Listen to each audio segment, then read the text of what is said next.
Yemen UN Special Envoy, Mr. Martin Griffiths, welcome to Al Arabiya, sir. Thank you very much. You've been shuttling, you've been going from place to place, talking to different groups and parties, and after the disappointment of not convening the consultation in Geneva, can you share with our viewers the good news after your talks with the Houthis? If you have good news, God knows we know, and the Yemeni people needs them now. I think they do. I think we all do. People often accuse me of optimism, and I, again, plead guilty to that charge too. Optimism is vital. Cautious optimism. As I say, it's not the opposite of realism.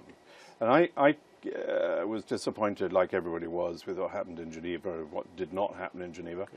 And so after that, we went on a round of visits, both in Muscat and then Sana'a and then in Riyadh.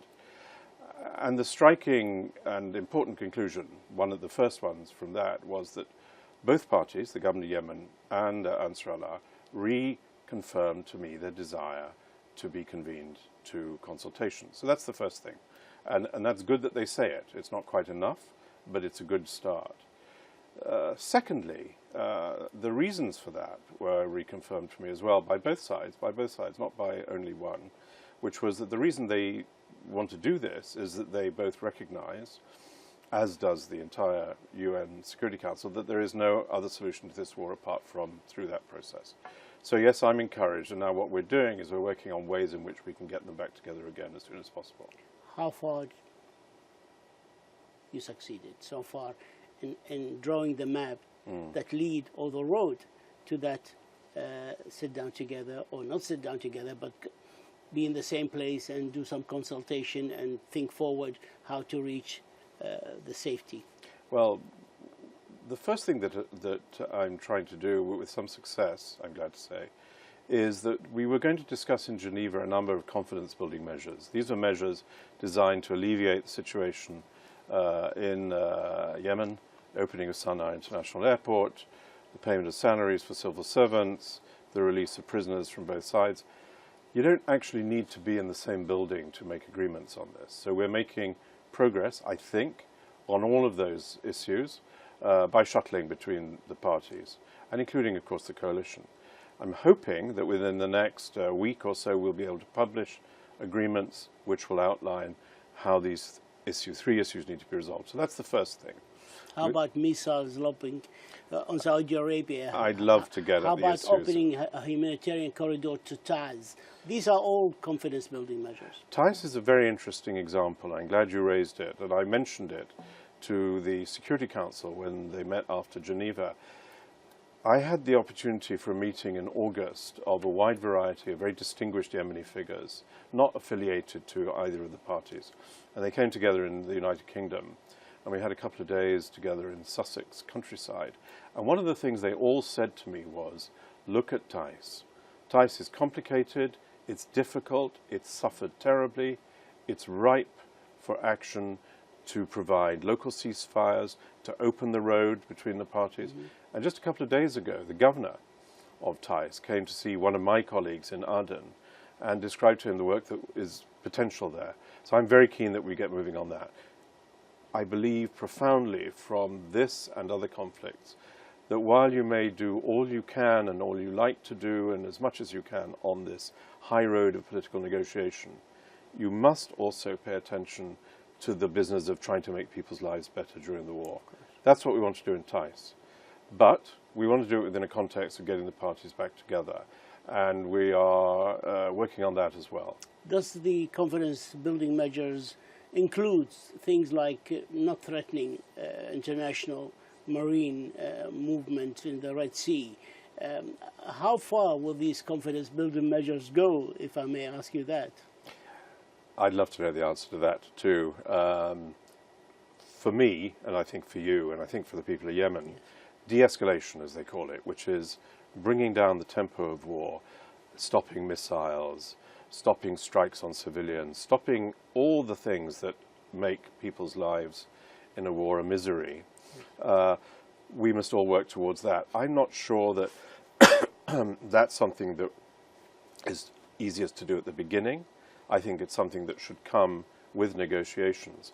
And in fact, one of the interesting aspects of the negotiations in Kuwait, which were held in 2016 for 3 months, you remember. We were so close. They were very close.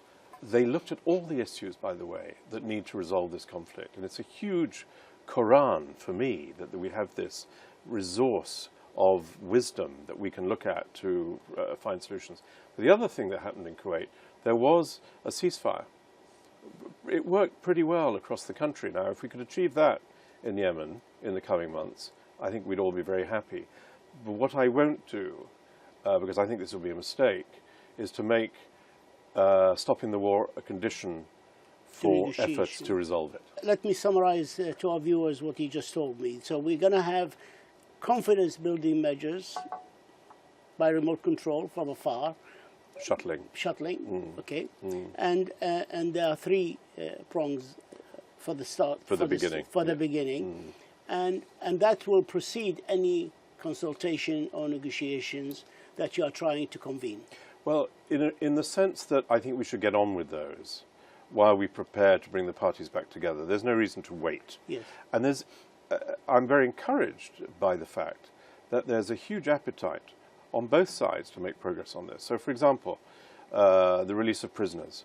Both sides have an equal interest in getting the prisoners out. There are about 5,000 prisoners taken on each side who need to be able to go back to their families. Both sides believe in this. So let's get on with that. Let's not wait for another round of consultation to do that. Meanwhile, however, as one ambassador has been pointing out to me today, that's no substitute for addressing the substantive issues to resolve the conflict. That's why we've got to get back to the table. I'm sure the Houthis want guarantees from you that the other side will reciprocate.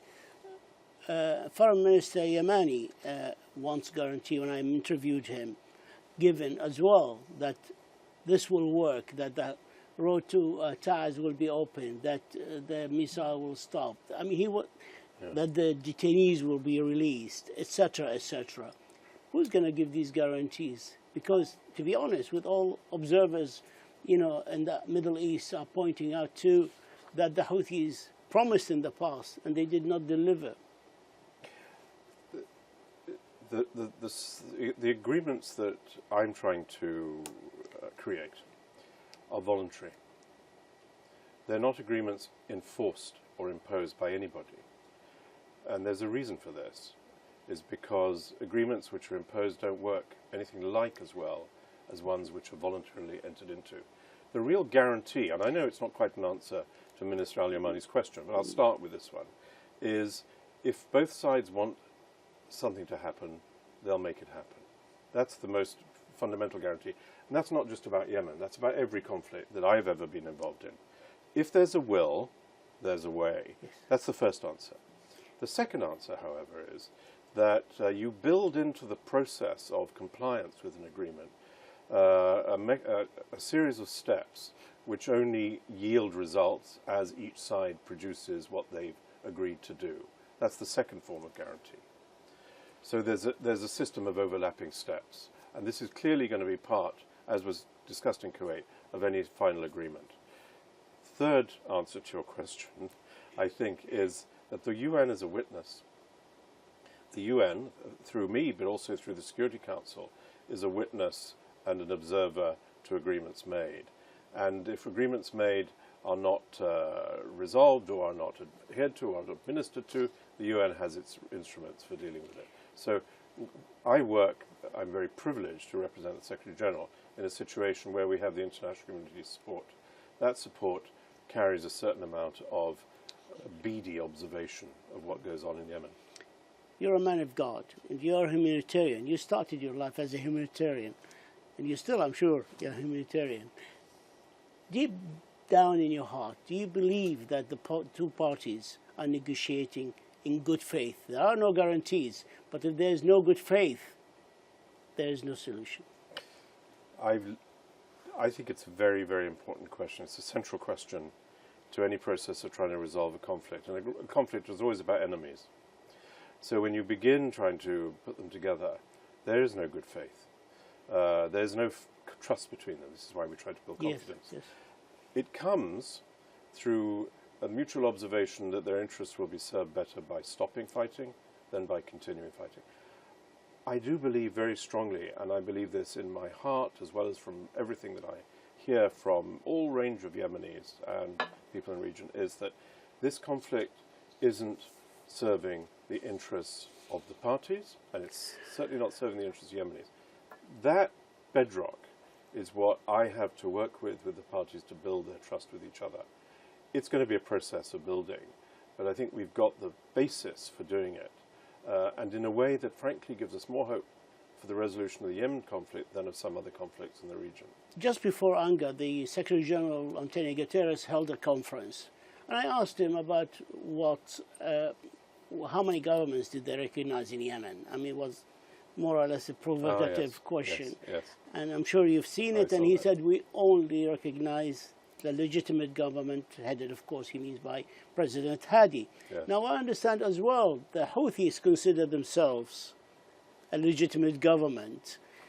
When you're dealing with them, how do you deal with this perception that they have about themselves, that they are a legitimate government? And when you write an agreement like Hodeidah and you say the legitimate government, they think you're talking about them, or they want to be.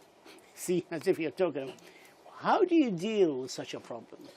You know, the United Nations, I've had the privilege, this is my 7th time to join the United Nations, and I've had the privilege in many, many different parts of the world of dealing with this issue. I, for example, led UN negotiations with the Taliban in 1998, when the Taliban claimed to be the government of Afghanistan, as you remember.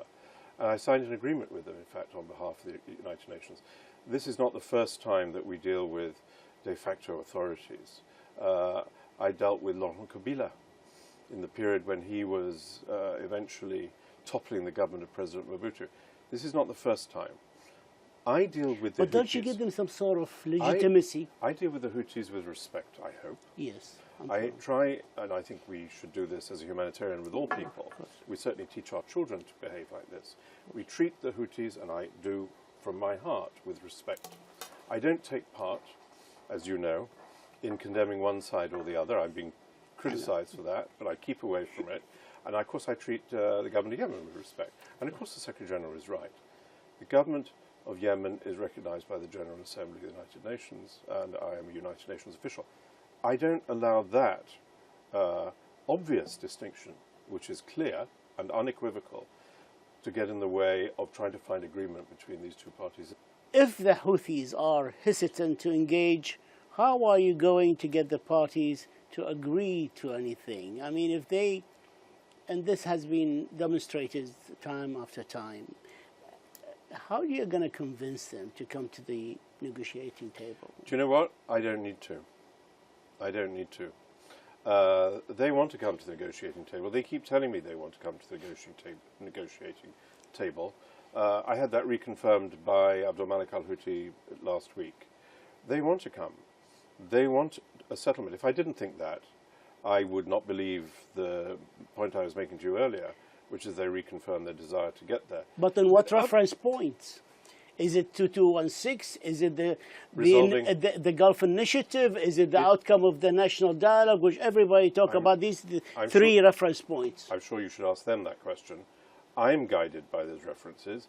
I'm also guided by trying to find a solution to this conflict, which is, again, according to those resolutions, an all-inclusive political settlement. That's what we need. Now, I'm inclined to believe people when they tell me things until I find out that it's not true. Trust and verify, as they say in this country where we're having this interview. In this case, the Ansar Allah leadership have reconfirmed again to me, and I have no reason to disbelieve them, that they want to come to the negotiating table. Let's give them that chance.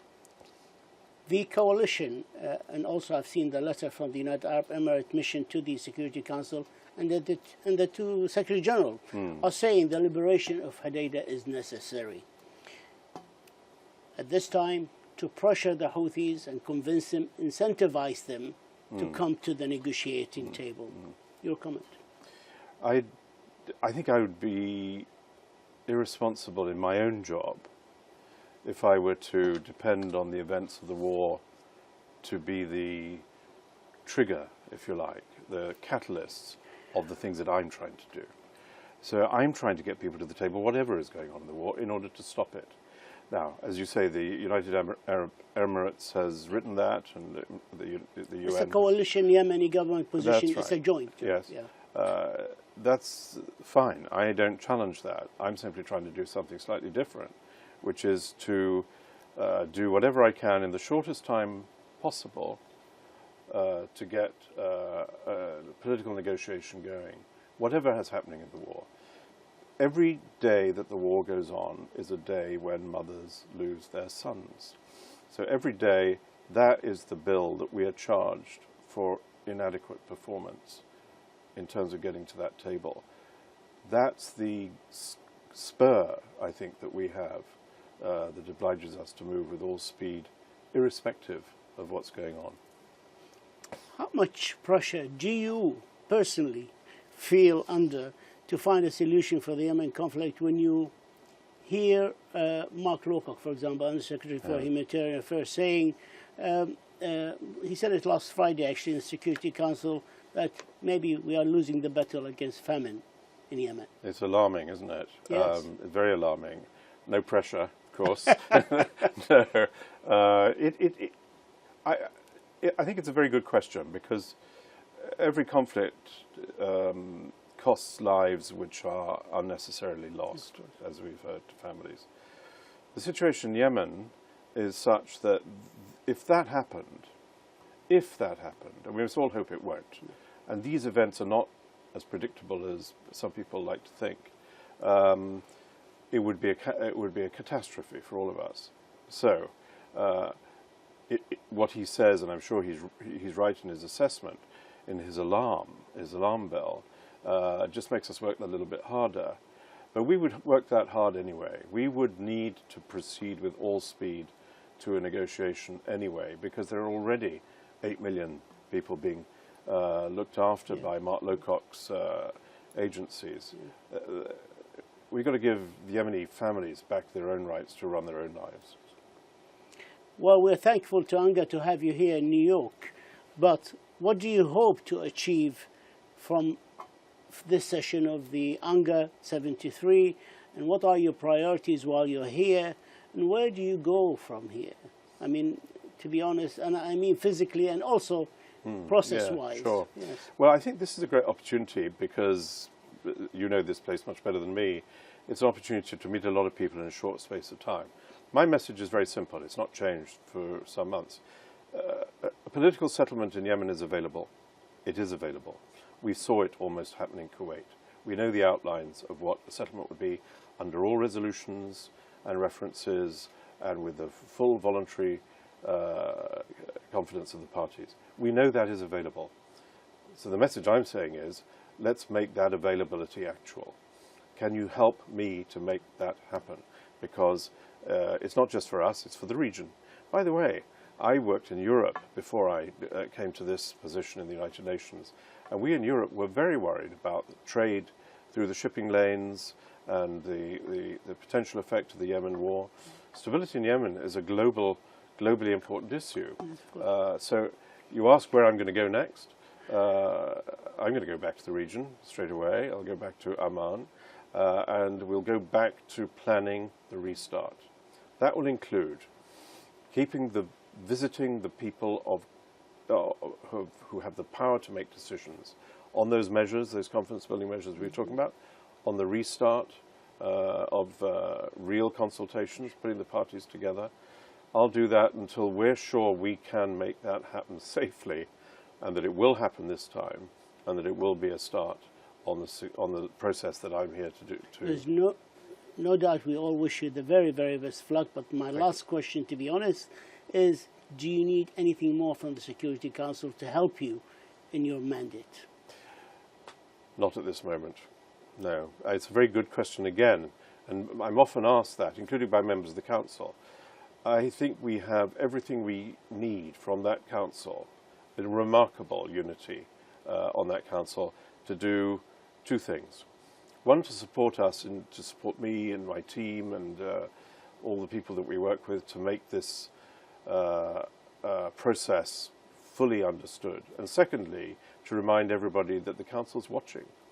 The Council is watching very carefully to look for compliance to its resolutions, look to me to do my job properly for the Secretary-General. And I'd like to end, if I may, by saying something which surprised me and hugely heartened me when I started this job. The Secretary-General, Antonio Guterres, who you mentioned earlier, has a deep personal interest in Yemen and a real conviction that the United Nations can fulfill its responsibilities to move Yemen away from the abyss. His personal interest is always a huge help to me. So I'm lucky I have the Council, I have Secretary General.